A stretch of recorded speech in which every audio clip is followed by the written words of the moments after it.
কেউ যদি নিয়ামতের শুকরিয়া আদায় করতে চায়, তিনটা শর্ত তাকে মানা লাগবে। কয়টা? আল্লাহ রাব্বুল আলামিন বলেন, ওয়াইযা তাআযানা রাব্বুকুম লাইন শাকারতুম লাযীদান্নাকুম ওয়া লাইন কাফারতুম ইন্না আযাবি লাশাদীদ। যদি কেউ নিয়ামতের শুকরিয়া আদায় করে, আমি আল্লাহ জীবনে ওই নিয়ামত আরো বৃদ্ধি করে দেব। যদি নিয়ামতের নাশুকরি করে, দাম না দেয়, কুফরি করে, আমি আল্লাহর জীবন থেকে ওটা তো ছিনিয়ে নেব, ওই আযাবের ভেতরে ফেলে দেব। তাফসিরে মনির মুফাসসিরে আয়াতের তাফসির করতে গিয়ে তিনটা শর্ত দিয়েছেন পৃথিবীর যে কোনো নিয়ামতের শুকরিয়া আদায়ের মাধ্যম হিসাবে। এক নম্বরে আপনাকে জবান দিয়ে স্বীকার করা লাগবে যে এটা আমাদের নিয়ামত। এটা কি?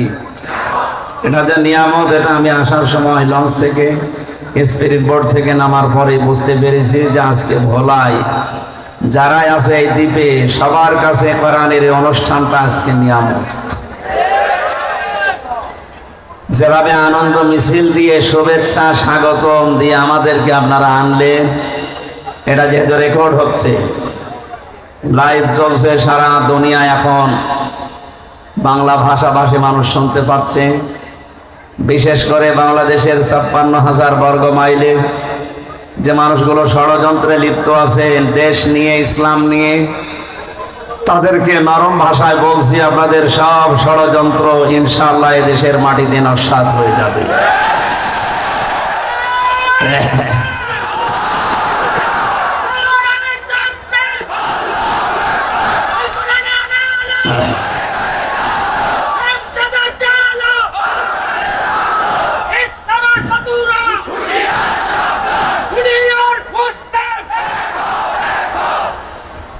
ভোলাবাসী কয়েকদিন আগে 14 দলের সাথে মাননীয় প্রধানমন্ত্রী শেখ হাসিনার একটা গোপন বৈঠক ছিল।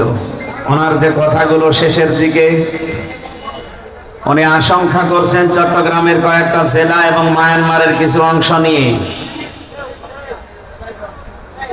আন্তর্জাতিক সাম্রাজ্যবাদী যারা, এরা ষড়যন্ত্র করে স্বাধীন খ্রিস্টান রাষ্ট্র বানানোর পায়তারা করছে।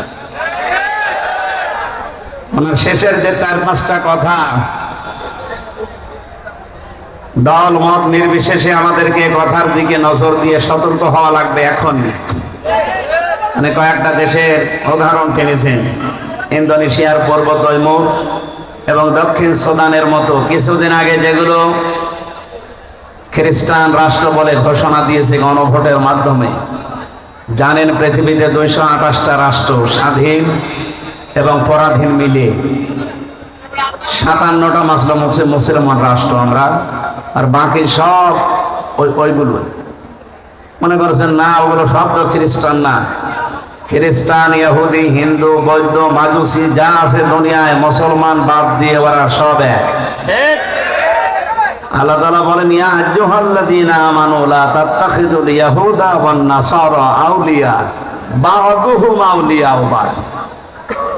ঈমানদারেরা কখনো ইহুদি আর খ্রিস্টানদেরকে বন্ধুরূপে গ্রহণ করবা না, কারণ এরা একে অপরের বন্ধু। ওরা উপরে হয়তো কিছু বলতে পারে, কিন্তু ভেতরে ভেতরে পৃথিবীর মুসলমানকে টাইট করার জন্য সব রসুনের পেছনের মতো এক। হ্যাঁ, আমরা যে পজিশনে এখন আছি, ওদেরকে একেবারে ছেড়ে দিয়ে আপনি সাগরে ডুব দেওয়া লাগবে, সাগরে ডুবে মরা লাগবে।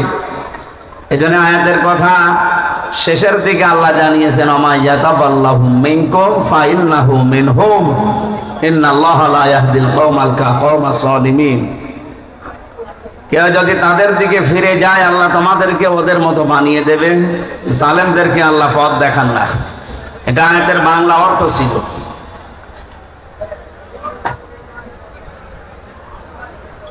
আরে ভাইয়া, আমি তো জানি বাস্তবতা কি বলে, কি কেবল 3 বছর পরে আসলাম, আমি আবার নেড়া একবারই বেলতলায় যাই। আমার যাওয়া লাগবে না তা না, আমার জীবনই ওইটার উপরে। আমরা কোরআনে কারিমের তাফসীরুল কোরআন মাহফিল যেহেতু লিখেছেন, হক আদায় করে কথা বলবো ইনশাআল্লাহ। কারণ যে জবান কোরআনে কারিম প্রচার করে ওই জবান পৃথিবীর কাউকে দেখে ডরায় না। আমরা খুব খেয়াল করে কথা শুনি, কারণ প্রচন্ড গরম তো। আর আমার কণ্ঠের যে অবস্থা, রংপুর বিভাগে কিছুদিন ছিলাম, লালমনিরহাট কুড়িগ্রাম রংপুরে।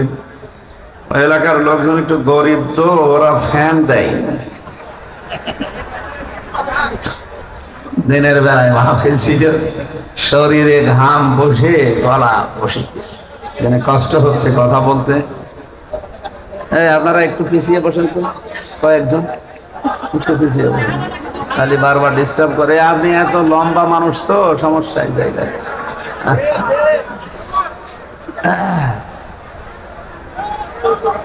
সম্মানিত ভালোবাসি,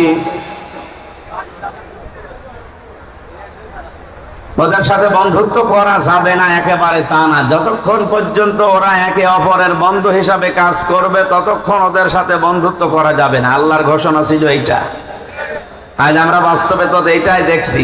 কাশ্মীরকে যেভাবে অত্যাচার, জুলুম, নির্যাতন আর হত্যা করা হয়েছে, এই জায়গায় যদি আমেরিকা কথা বলতো, তাহলে আমরা একটু কিছু না হলেও কিছু মানতে পারতাম। এই জায়গায় ইসরায়েলের বিপক্ষে কোনো অবস্থান তাদের নেই। আবার এয়ার বেস তৈরি করছে মায়ানমারের এদিকে, বাংলাদেশের সীমানার শেষে। প্রধানমন্ত্রীর শেষ কথা ছিল এইটা যে এয়ার বেস তৈরি করে আপনি কাকে হামলা করবেন। তার মানে ভেতরে অনেক কিছু লুকিয়ে আছে, যদিও সব কথা উনি বলতে পারেননি।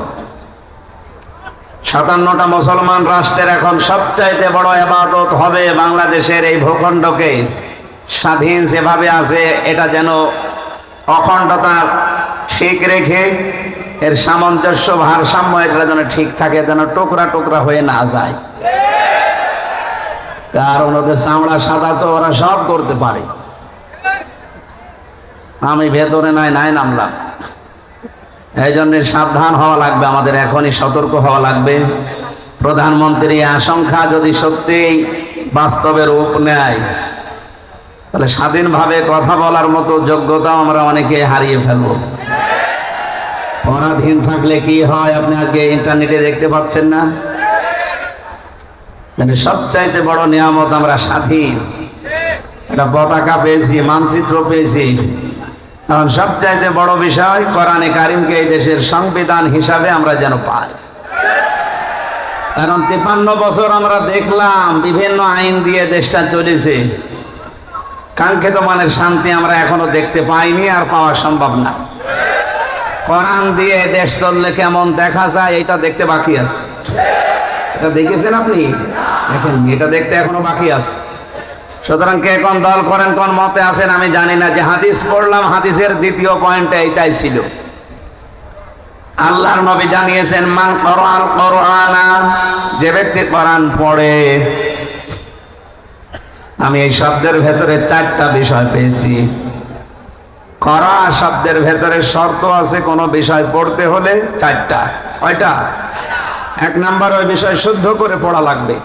এখানে পড়ার কথা কি বলেন না কেন? মান ক্বারাআল কোরআনা, যে ব্যক্তি কোরআন পড়ে। আজকে চেয়ারম্যান সাহেব সহ যত মানুষ এখানে আছি, আমরা দল মত আলাদা থাকতে পারি, কিন্তু কোরআন পড়ি, এ ব্যাপারে আর কোনো পার্থক্য আছে? নবীজি ওই শব্দটাই দিয়েছেন। যদি কেউ কোরআন পড়ে, তার শর্ত মানা লাগবে কয়টা? 1 নম্বরে শুদ্ধ করে পড়বেন, গোলাম মোস্তফা সাহেবের মতো। যদিও ওনার মতো আপনারা পারবেন না, তারপরও চেষ্টা চালানো লাগবে শুদ্ধ করে পড়া। এটা নফল না ফরজ? 2 নম্বর, এটাকে বোঝার চেষ্টা চালাতে হবে। এই সিস্টেমগুলো আজ বাংলাদেশে আরো দিন যত যাবে বাড়াতে হবে। কি করে কোরআন বোঝা যায়, এই প্রতিষ্ঠান আরো বাড়ানো দরকার। প্রধানমন্ত্রী শেখ হাসিনাকে ধন্যবাদ জানাচ্ছি, 560টার উপরে যে মসজিদ বানিয়েছে। অন্তত এখানে আর যাই হোক, সেজদা তো দেবে কিছু না কিছু। যদি 560টা মন্দির বানাতো, শিরিক হইতো। এই কথা বলে না কেন? অনেকে দল করেন না, ঠিক আছে, কিন্তু কাজটা তো ভালো, এই কাজেরও সাপোর্ট দিচ্ছেন না। সুতরাং 560টা মসজিদ বানিয়ে এই যে 7-8টা পয়েন্ট লেখা আছে প্রতিটি মসজিদের সামনে দেখবেন, কিছু কিছু কাজগুলো এই মসজিদ কেন্দ্রিক হওয়ার দাবি জানিয়েছি, এগুলো যেন বাস্তবায়ন হয়। কোরআনে কারিম শিক্ষার ব্যবস্থা করা লাগবে এই মসজিদ ভিত্তিক। এই জায়গা থেকে বঙ্গবন্ধু শেখ মুজিবুর রহমান ইসলামিক ফাউন্ডেশনের মাধ্যমে যেটা করেছিলেন, আজ হাজার লক্ষ ছেলে মেয়েরা ইসলামিক ফাউন্ডেশনের মাধ্যমে কোরআন এবং হাদিসের কিছু কিছু জিনিস শিখতে পারছে। এটা আরো ব্যাপক করা দরকার। কোরআনে কারিম শুধু পড়া না, শুদ্ধ করে বোঝার পরিবেশ আরো সহজলভ্য করা দরকার। এ বিষয়ে আমরা একমত আছি না? 3 নম্বরে শুধু বুঝলেই হবে না, এটাকে আপনি যতটুকু বুঝেছেন অতটুকু জেনে নিজের প্র্যাকটিক্যাল লাইফে মানবেন। আল্লাহ রাব্বুল আলামিন জানিয়েছেন, ওয়ালা ইয়াহুদ্দু আলা তাআমিল মিসকিন, হে নবী এতিম মিসকিনদেরকে আপনি খাবার যারা দেয় না, খাবার দিতে উৎসাহ দেয় না, আমি আল্লাহ বলছি এরা কিয়ামত বিশ্বাস করে না। এখন আপনি আয়াতটা আমল করবেন কি করে? মনে করেন কারি গোলাম মোস্তফা সাহেব কোরআন পড়ছে, আয়াত একেবারে মনের মাধুরী দিয়ে সুর দিয়ে শুদ্ধভাবে, হঠাৎ একটা ফকির এসে এতিম অসহায় মিসকিন এসে বলছে আমি আজ সারাদিনের না খাওয়া, কিছু আমারে দেন। ওনার এই মুহূর্তে কোরআনের আমল হবে ওই আয়াতের এইটা, যদি সমর্থ থাকে কোরআন পড়া বন্ধ করে তার খাবারের ব্যবস্থা করা। আরে এইটা না করে ওনার গলায় সুর আছে, যদি সুর আরো বাড়িয়ে দেয়, ওয়ালা ইয়াহুব্বু আলা তাআমিল মিসকিন, হয়তো প্রতিটি অক্ষরে 10টা করে নেকি হবে, মাস্ট বি হবে, কিন্তু আজ যে উদ্দেশ্যে নাজিল হয়েছিল উদ্দেশ্য পারপাস আদায় হবে না। এই জন্য ওনার উচিত হচ্ছে ওই আয়াতটা পড়া এখনই বন্ধ করে সমর্থ থাকলে কি করে তার খাবারের ব্যবস্থা নিজে করা যায়, যদি নিজে না পারা যায় যেন উৎসাহ উদ্দীপনা মানুষকে দিয়েও ব্যবস্থা করা যায়। তাহলে কোরআনের আয়াত শুদ্ধ করে পড়া, এটা বোঝা এবং এর উপরে নিজের জীবন সেট করা, আমল করা। 4 নম্বরে যতটুকু জানবেন এতটুকু যেন মানুষ আমল করতে পারে, ওই পরিবেশ তৈরি করে দেওয়া।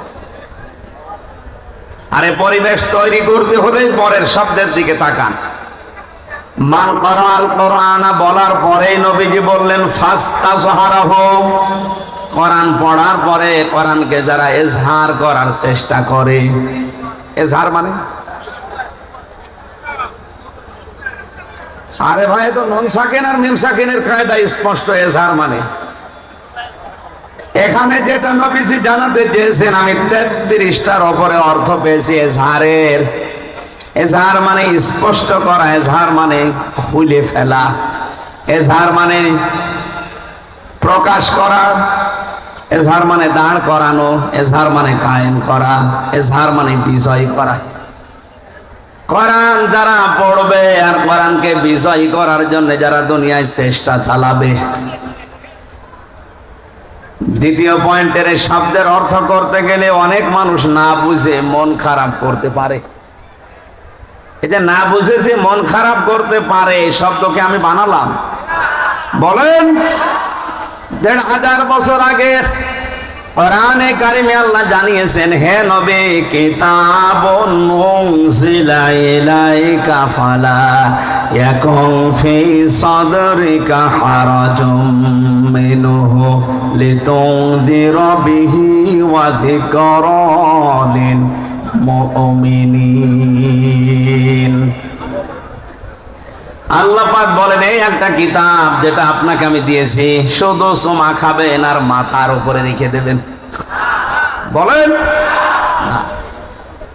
ইয়াদের মূল লক্ষ্য যেটা আমি অনেকগুলো তাফসীর এক জায়গায় মিলিয়ে সমন্বয় করে যেটা আমার বুঝে এসেছে, দেখেন তো বাস্তবে মেলে কিনা। আল্লাহ পাক বোঝাতে চেয়েছেন নবী আপনি এই কোরআনটা পাওয়ার পরে জাতিকে আপনি এইটার মাধ্যমে সতর্ক করবেন, আর এটা সতর্ক করার সময় আপনার মনের ভেতরে যেন কোনো সংকীর্ণতা কাজ না করে। হারাজন শব্দের ব্যাখ্যা আছে দুইটা। এক নম্বরে কোরআন দিয়ে যখন আপনি উপদেশ দিতে যাবেন জাতির সামনে, আপনার সামনে এমন এমন মানুষ বসা থাকবে, তারা আপনার কোরআনের বক্তব্য না বোঝার কারণে মন খারাপ করতে পারে। এ ধরনের মানুষ দেশে নেই। দুই নম্বরে, এই ভোলা দ্বীপে হাজারো বছর ধরে আবহমান কাল থেকে এমন এমন নিয়ম নীতি ইবাদত মনে করে মানুষ পালন করে আসছে, আসলে যেটা ইবাদত না। ইবাদত হওয়ার জন্য আল্লাহর হুকুম লাগবে, রসুলের তরিকা লাগবে। কথা বলেন না কেন? আমি আপনি যতই ভালো মনে করে আন্দাজে একটা কিছু বানিয়ে নিলাম, ইবাদত হবে না, জীবনও না। ইবাদত হওয়ার জন্য শর্ত হচ্ছে আল্লাহর হুকুম, রাসূলের তরিকা। আমাদের দেশে অনেক জায়গায় আমরা এটা দেখি, আল্লাহর হুকুম হয়তো আছে কিন্তু রসুলের তরিকা নেই। তরিকা আছে বাবার। জিকির একটা ইবাদত, আল্লাহর হুকুম আছে না নেই? উযকুরুল্লাহ, তোমরা আল্লাহর জিকির করো। এই শব্দটাকে সামনে রেখে কি কারণে, কিভাবে, কোন পদ্ধতিতে, কখন জিকির করবেন, এটা নিয়ম নীতি, সময়, এই পদ্ধতি জানিয়েছে রাসূলুল্লাহ। কথা বলেন না কেন? রাসূলুল্লাহর এই পদ্ধতি বাদ দিয়ে অনেকেই নিজের দরবার কেন্দ্রিক, বাবা কেন্দ্রিক পদ্ধতি আবিষ্কার করেছে। নবীজি আপনি যখন এটা বলতে যাবেন কোরআন দিয়ে, তখন দেখবেন ওই জামানায় কিছু মানুষ দেখবে না, আমার বাবা, আমার দাদা, আমার পরদাদা করেছে এইভাবে, এ মুহাম্মদ নতুন করে কি বলে, তখন আপনার এই কথা মানতে চাবে না। শুধু মানতে চাবে না তা না, ওয়াইদা তুতলা আলাইহিম আয়াতুনা বায়্যিনাতিন তারিফু ফি ওয়ুজুহিল্লাযিনা কাফারুল মুনকার। এদের ভেতরে দুইটা বিষয় আছে। কারি গোলাম মোস্তফা আর আমির হামজা দুইটা বিষয় আয়াতের ভেতরে আমি বলছি। এক নম্বরে আয়াতুনা, তুতলা আলাইহিম আয়াতুনা, যখন তেলাওয়াত করবে আপনাদের সামনে আল্লাহর কোরআন, এ পর্যন্ত উনি যেহেতু তেলাওয়াত করেন সংসদে পর্যন্ত, আন্তর্জাতিক বিভিন্ন অঙ্গনের সুরের ঝংকার করে কোরআনে কারীম তেলাওয়াত করে মুগ্ধ করেন। আয়াতের প্রথম অংশ পর্যন্ত যদি উনি এখনো এখানে বসে বসে পড়ে, ওয়াইদা তুতলা আলাইহিম আয়াতুনা, এ পর্যন্ত, এখানে যত মানুষ আছে দল মত নির্বিশেষে, আমার মনে হয় ওনার যুবক বেলার যে কণ্ঠ ছিল, এখন পান খেয়ে কণ্ঠ নষ্ট করে ফেলেছে। যুবক বয়সের ওই কণ্ঠ দিয়ে যদি এখানে ভালো মাইক দিয়ে, সাউন্ড সিস্টেম দিয়ে পড়ে, সবাই গভীর মনোযোগ দিয়ে অনেকে বুঝতে পারলে কাঁদবে। পরবর্তী শব্দ যেটা, ওটা উনি হোক আর আমি হই, বায়্যিনাত, স্পষ্ট দলিল আর প্রমাণ যেগুলো উনি এতক্ষণ পড়েছে, ওর ভেতর থেকে আল্লাহ যেটা বলতে চায়, যেটা শিক্ষা দিতে চায়, ওটা যদি আমি বাস্তব অভিজ্ঞতার আলোকে বলতে চাই, আল্লাহ বলেন, হে নবী, কোরআন যারা বিশ্বাস করে না, ওরা শুধু চোখ থাকবে তা না, দেখবেন আপনাকে তেড়ে তেড়ে মারতে আসবে। এদের বাস্তবতা দেখেন তো। হারাজন শব্দের ব্যাখ্যা যেটা আপনাদের শোনাচ্ছিলাম, কোরআনে কারীম যদি আপনি যোগের জ্ঞানের আলোকে, বাস্তবতার নিরিখে, সে মানধাত আমলে কি হয়েছে ওইটা না, এখন কি হওয়া দরকার সেইটা, এই অবস্থায় যদি কোরআন আপনি ব্যাখ্যা সহ, তাফসীর সহ বিশ্লেষণ করেন, আপনি দেখবেন অনেক মানুষ আপনার কথা না বোঝার কারণে মন খারাপ করে বসে আছে। আমি যে ফাস্তা জাহারহর ব্যাখ্যা করলাম বিজয়ী, এখানে অনেক মানুষের ধারণা এজহার মানে স্পষ্ট করা, প্রকাশ করা, অবশ্য ঠিক আছে, কিন্তু বাকি যে 33টা অর্থ আমি অভিধানে পেলাম, এর ভেতরে এজহার মানে বিজয় করা, এইটা যদি আপনি না নিয়ে শুধু স্পষ্ট নেন, ইয়াদের হক আদায় হবে? বলেন। কোরআন এবং হাদিসের যেই শব্দের অর্থ যেখানে সুন্দরভাবে সেট হয়, আপনাকে ওই জায়গায় স্থান কাল পাত্র ভেদে সেট করা লাগবে।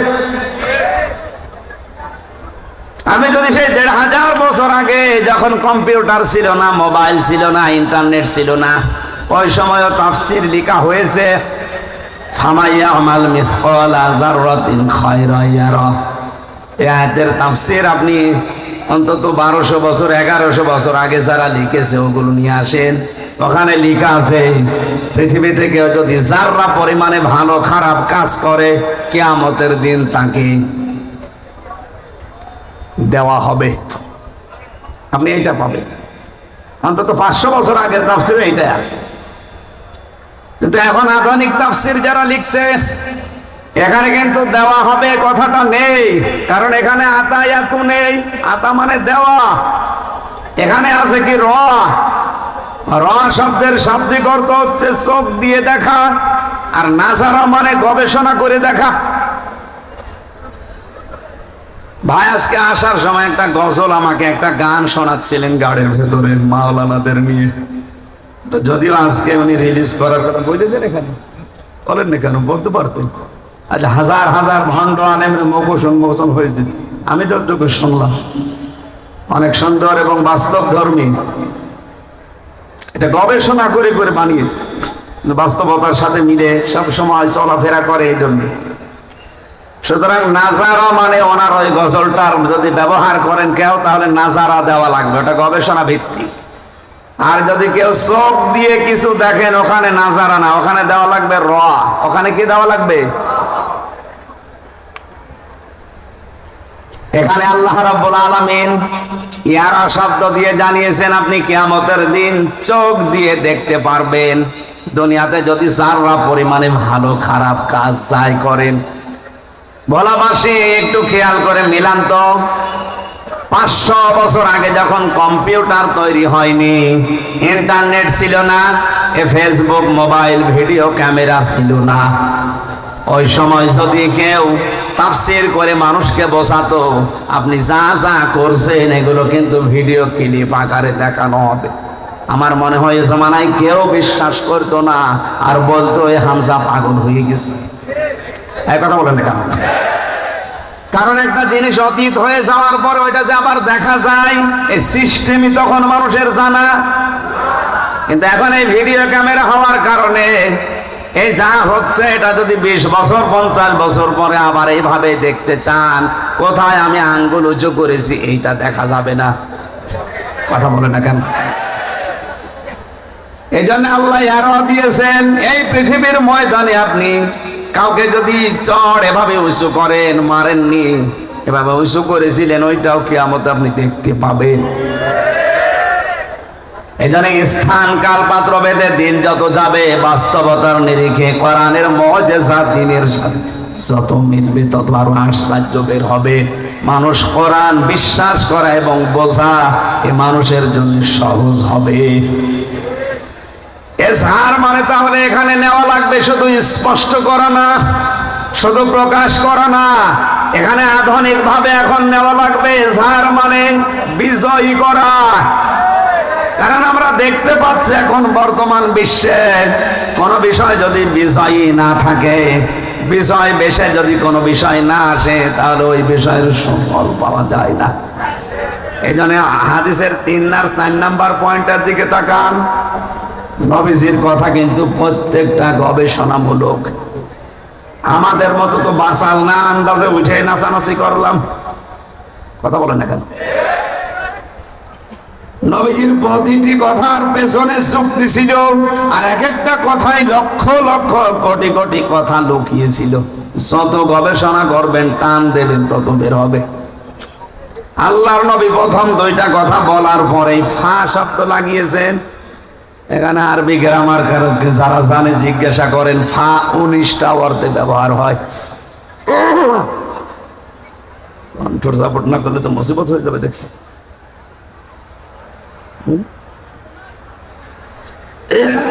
বিকালে বরিশালে আদর করে এক এনএসআই অফিসার আমার দই খাওয়িয়েছে, খাওয়িয়ে মুসিবতে ফেলে দিয়েছে। দই না খাওয়ায় ভালো ছিল, ওনার মন রাখতে গিয়ে দই খেয়ে আমার গলাটা আরো ব্যথা হয়ে যাচ্ছে। ভোলাবাসী। এখানে প্রথম শব্দটা নবীজি কারাল কোরআন বলার পরে ফাস্তাজারাহু দিয়েছেন। কোরআন যদি বিজয়ী হয়ে যায় তাহলে হালালকে আপনি হালাল মানতে পারবেন, হারামকে হারাম জানার পরে ছেড়ে দিতে পারবেন। এই জন্য যে সমাজে কোরআন বিজয়ী থাকে ওখানে হালালকে হালাল মানা সহজ, হারামকে হারাম জানার পরে ছেড়ে দেওয়া সহজ। কোরআন যদি বিজয়ী না থাকে হালালকে হালাল জানার পর আপনি মানতে পারবেন না। এরকম জায়গা দেশে নেই। হ্যাঁ, কথা বলা লাগবে। হারামকে হারাম জানার পরও ছেড়ে দিতে পারবেন না। একটার সাথে আরেকটা কেমন মিল দেখেছেন। এর পরের শব্দ তো আরো আশ্চর্য। আমি মনে করছি যারা আলেম আছে এখান থেকে অনেক তথ্য আপনি নিতে পারবেন। ফাস্তাজহারাহু দেওয়ার পরেই ফাহাল্লা হালালাহু ওয়া হাররামা হারামাহু শেষ করেননি। নবীজি বলেন আদখালাহুল্লাহুল জান্নাহ, আল্লাহ তাকে জান্নাতে দিয়ে দিয়েছে। প্রশ্ন আসতে পারে আমি তো এখনো মারা যাইনি, আমার জান্নাতে দিল কি করে? অথচ এটা মাছের শিকা। এই কথা বলছেন না কেন? অতীতের শব্দ নবীজি লাগালেন, আমি এখনো মারা যাইনি, তাহলে জান্নাতে পৌঁছালাম কি করে? মুহাদ্দিসিনে কেরামে হাদিসের ব্যাখ্যা করতে গিয়ে আমি এর আগ পর্যন্ত বুঝতাম না। জেলখানায় 3টা বছর আমি কওমি মাদ্রাসার প্রায় 76 জন আলেমের সাথে পাশাপাশি ছিলাম। বিশেষ করে মাওলানা মামুনুল হক, এই লোকটার আরবি গ্রামারের উপরে বড় দখল আছে। এত সূক্ষ্ম সূক্ষ্ম বিষয় বিভিন্ন আয়াত থেকে হাদিস থেকে বের করতে পারে, যেটা আমি বিশ্ববিদ্যালয় শেষ করেও পাইনি। কারণ ভার্সিটিতে যারা ক্লাস নেয় এত সূক্ষ্ম বিষয় ওনাদের মন নেই, আর ওনারা মাত্র 40-45 মিনিট ক্লাস নাই, কি দেবে? আর এখানে 3 বছর ওনার রুমে আমি একাধারে একসাথে ছিলাম। 24 ঘন্টায় ওনার সাথে আমি দেখেছি সূক্ষ্ম কিছু বিশ্লেষণ ওনার কাছে আমি যেটা পেয়েছিলাম, তার ভেতরে আদখালাহুল্লাহুল জান্নাতা। আগের বর্ণিত এই 4টা শব্দ যদি সত্যিই কোনো ব্যক্তি, পরিবার, সমাজ আর রাষ্ট্রে মেনে নিতে পারে, সে যেন বিশ্বাস করে নবীর এই কথা যে সে জান্নাতে আছে। 4টা শব্দ কি? কোরআন পড়বে, 4টা শর্ত আদায় করে কোরআনকে ইজহার করার চেষ্টা চালাবে, বিজয়ী করার জন্য চেষ্টা করবে। এখন যদি বলেন কোরআন বিজয়ী যদি না হয়, না হোক, কোরআন বিজয় করে দেখাতে হবে, এটা ফরজ না, চেষ্টা করা ফরজ। কারণ এটা পৃথিবীর যত ভালো কাজ আছে সবচাইতে ভালো কাজ এইটা। আমি এটা বানিয়ে বললাম? বলেন। কোরআনে কারিমে আল্লাহ জানিয়েছেন যালিকুম খায়রুল লাকুম ইন কুনতুম তা'লামুন। এইটাই ভালো কাজ যদি তোমরা জানো। কোনটা? এর আগে আমার আল্লাহ যে কথাগুলো দিয়েছেন এই কথাগুলো শোনেন, আর এর বিপরীতে কিছু কথা আমি বলছি, ওগুলো 2টা আপনি পাশাপাশি রেখে মিলাবেন। আল্লাহর কথা, নবীর কথা যে কত বাস্তব, আপনি এখনই ঈমান যাদের আছে আরো তাজা হয়ে যাবে। আর যাদের ঈমান নেই আবু জাহেলের মতো এ কথার সঙ্গেই তাদের শয়তানি বাড়বে। শয়তানি যাদের বাড়বে ওদেরটা আগে বলি। হ্যাঁ, না না, পরে চলে যায়, যাক, আগে আমি একটু বসিয়ে রাখি। আদখালাহুল্লাহুল জান্নাহ বলার আগে যে 4টা শব্দ নবীজি লাগিয়েছেন হাদিসে, আপনি সত্যিই নিরপেক্ষ দৃষ্টি দিয়ে যদি মিলান, যে কোরআন পড়বো আমি, কোরআন ইজহার করার জন্য, বিজয় করার জন্য আজকে থেকে চেষ্টা চালাবো, এটা যে নফল কাজ না, সুন্নাত কাজ না, এটা যে ফরজ, ওয়াজিব। পৃথিবীতে যত ভালো ভালো কাজ আছে সব চাইতে ভালো কাজ আল্লাহ খায়রুল লাকুম দিয়েছেন। এইটাই ভালো কাজ বলার আগে আমার আল্লাহ জানিয়ে দিলেন, তুমিনুনা বিল্লাহি ওয়া রাসূলিহি ওয়া তুজাহিদুনা ফি সাবিলিল্লাহ বিআমওয়ালিকুম ওয়া আনফুসিকুম যালিকুম খায়রুল লাকুম।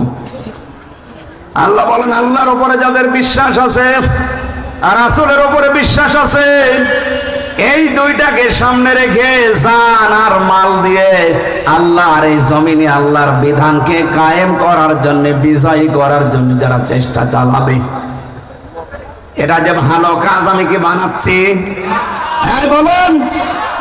এদের মর্মবাণী, মর্ম অর্থ, এর আসল বিষয় উপলব্ধি করার ক্ষমতা হয়তো এখন বাংলাদেশে আমাদের হচ্ছে না। কিন্তু যাদেরকে আপনি আদর্শ বলে প্রচার করেন যে সাহাবীরা আমাদের আদর্শ, তাদের দিকে তাকান তো। হযরতে মুআয মুহাফিজ, ওনার এই আয়াত বুঝেছিল, এই জন্য 11 বছর 13 বছর বয়সেও আল্লাহর দিন বিজয় করার জন্য হাঁটুর উপরে, পায়ের উপরে, গোড়ালের উপরে ভর দিয়ে হলেও যাওয়ার চেষ্টা করেছে। আর আমরা এই আয়াতটা এভাবে বুঝি না, এটা হাঁটুর উপরে না, গোড়ালের উপরে না, আরো কি করে পেছন টান মারা যায় সেই চিন্তায় থাকি। আল্লাহর কসম, ভোলাবাসী, কোরআন যদি বাংলাদেশে বিজয় থাকে আর আপনি যদি হালালকে হালাল মানতে পারেন, হারামকে হারাম জানার পরে ছেড়ে দিতে পারেন, আপনি দেখবেন এ দুনিয়াটা, আমাদের বাংলাদেশটা 228টা রাষ্ট্রের ভেতরে একটা মিনি জান্নাত হয়ে গেছে। আর এইটাই দেখতে বাকি আছে আমাদের 53 বছরে। এই কথা বলেন না কেন? এই জন্য কোরআনকে শুধু পড়া না, এটা সার করার জন্য চেষ্টা চালাতে হবে। আর এটা নফল না ফরজ? নামাজ পড়া যেমন ফরজ, রোজা রাখা যেমন ফরজ, কোরআনে কারীমকে এই দেশে বিজয়ী করার চেষ্টা করা ওই রকম ফরজ। এইটা অনেকে রাজনীতি মনে করে, দুনিয়ার কাজ মনে করে পেছন ফিরে, মুখ ফিরিয়ে থাকে। ও মনে করে যে আমি কিছু জানি না। আপনি অন্ধ আচরণ করছেন। আপনার এই আচরণ, আপনার এই মনের কথা কে জানে বলেন তো? বলেন।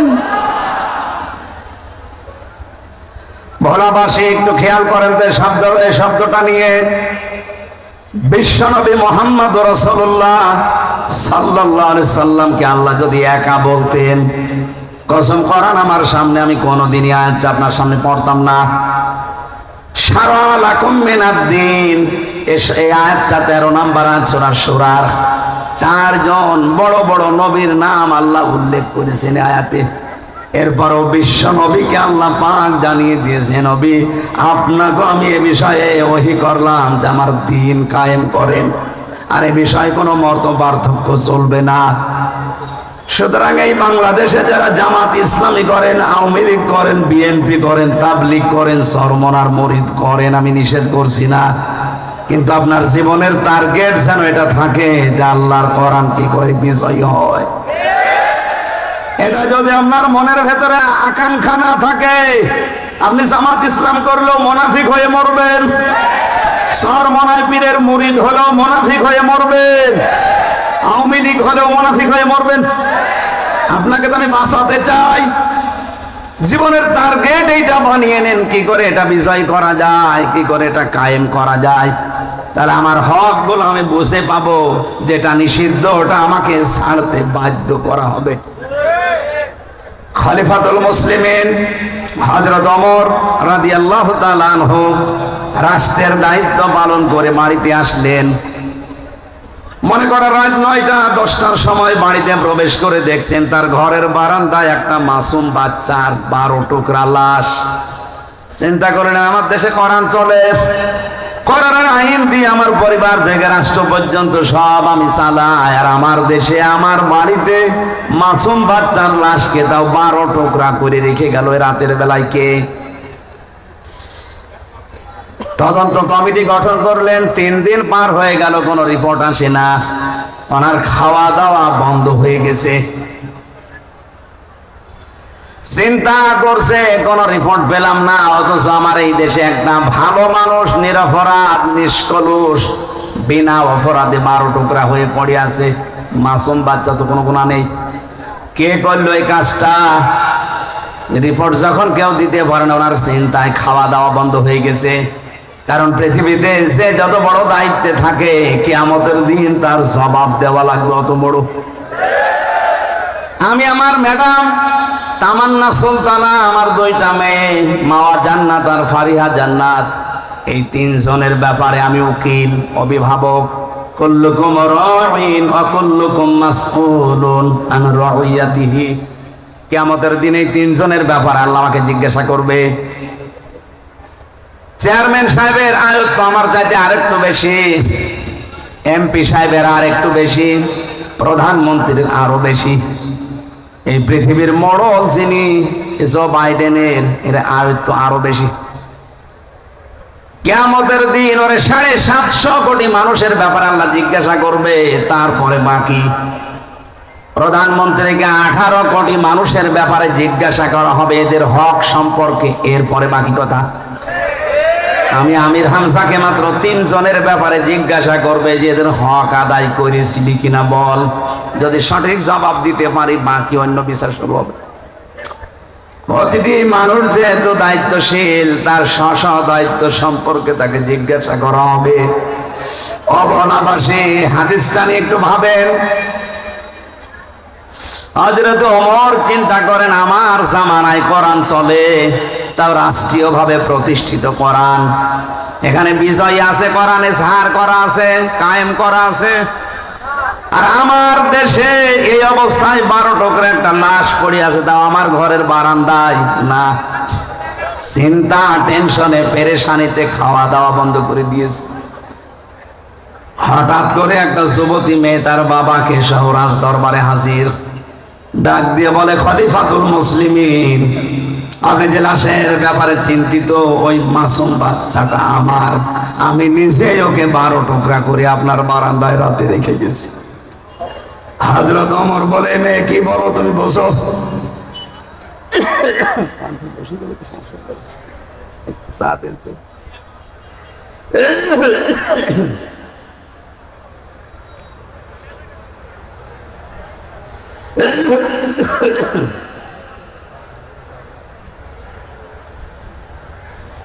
এত ঝামেলা আসলে ছিল না। জেলখানা থেকে বের হয়ে শরীর স্বাভাবিক হচ্ছে, কারণ যা খাওয়িয়েছে ওইটা তো স্বাভাবিক হতে সময় লাগবে।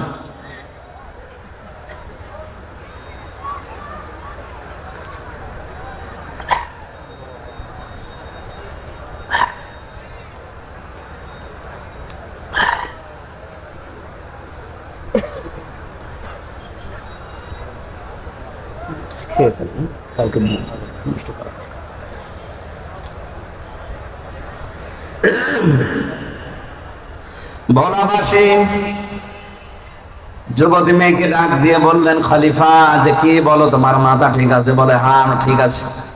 আমি নিজ জ্ঞানে, নিজ ইচ্ছায়, সব জ্ঞানে স্ব ইচ্ছায় এই কাজ করেছি, কিন্তু কেন করলাম এটা আপনাকে জানা লাগবে, তারপর আপনি রায় দেবেন। আমি আমার বাবাকে নিয়ে বসবাস করতাম জঙ্গলে। 4 জন যুবক মানুষ তারা গেছে ওই জঙ্গলে শিকার করার জন্যে। আমি গোসল করে আসছিলাম, আমাকে দেখে শেষ পর্যন্ত ওরা যৌবনের তাড়নায়, শয়তানের ধোঁকায়, নফসের জালে পড়ে আমাকে তারা শেষ পর্যন্ত আমার সম্ভ্রম নষ্ট করে ফেলেছে।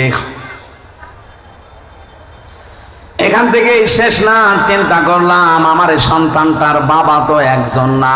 বাবা কয়জন বলেন না কেন? 4 বাবার ছেলে মেয়ে হলে ভালো হবে।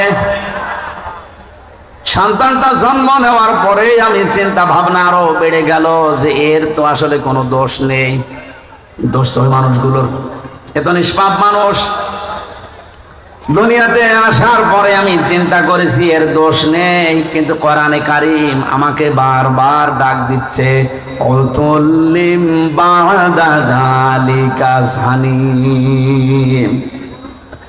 আল্লাহ পাক বলেন, হে নবী, এই পৃথিবীতে ডাইরেক্ট ইনডাইরেক্ট কোরআনের বিরুদ্ধে যারা আছে, আপনি দেখবেন ওই মানুষগুলো যার সন্তান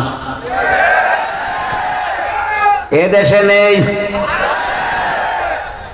ক্ষমতার দোহাই দিয়ে হোক, প্রভাব প্রতিপত্তির দোহাই দিয়ে হোক, আইনের বলে হোক, কোরআনের বিরুদ্ধে যারাই অবস্থান নেবে, আপনি পেছনে হাত দিয়ে খোঁজ খবর নিয়ে জানবেন, দেখবেন ওর জন্মে ঠিক নেই। সেই হোক,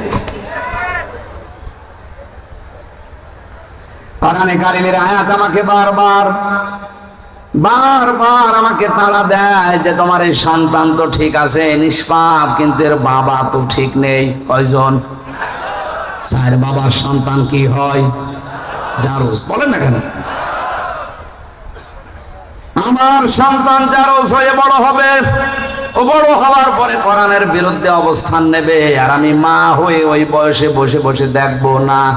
ওই বয়স যাওয়ার আগে ওরে আমি দুনিয়া থেকে বিদায় করে দেই। এই জন্যে কোরআনে কারিমের এই আদেশ আমার সামনে, এ কারণে টুকরা টুকরা করেছি 12টা। মনে করলাম আমার তো বিচার হওয়া দরকার, কারণ মানুষ হত্যা করে যদি বিচার না হয়, কোন বিচার কোরআনে কারিমে যেটা 500টা আইন আল্লাহ দিয়েছেন, এই 500 আইনের একটা আইনও যদি আপনি লঙ্ঘন করেন, আর ওই আইনটা যদি দুনিয়াতে বিচার সঠিকভাবে না হয়, কিয়ামতের দিন ওই বিচার আল্লাহ ডবল করে করবে। আমি বোঝাতে পারছি? পৃথিবীতে কোন কোরআনের আইনের কোন বিচার যদি আপনি না পান, যে কোনো কায়দায় বেঁচে গেলেন, কিয়ামতের দিন আমার আল্লাহ যদি ওই বিচার করে ডবল করে করবে।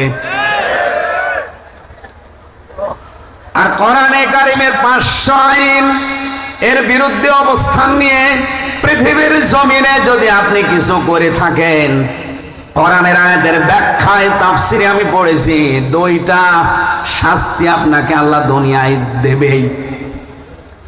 এটা আছে সূরা তহা 16 নম্বর পারা 19 নম্বর পৃষ্ঠা 12 নম্বর লাইনের 124 নম্বর আয়াতের ব্যাখ্যায়, ওমান আ'রাদা আন যিকরি ফাইন্না লাহু মাঈশাতান দনকা ইলা আখিরি আয়াত। দলিলগুলো লম্বা করে ব্যাখ্যা করে বলতে গেলে আমার আসল উদ্দেশ্য শেষ হয়ে যাবে। আল্লাহ এখানে জানাতে চেয়েছে, দুনিয়াতে আল্লাহর আইন বাদ দিয়ে, আল্লাহর বিধান বাদ দিয়ে কেউ যদি উপায় করে টাকা পয়সা ধন সম্পদ, আমার আল্লাহ বলেন ওর জীবন আমি 1 নম্বরে দঙ্কা সংকীর্ণ করে দেব। ওর উপায় হয় উন্নতিতে কোনো বরকত থাকবে না।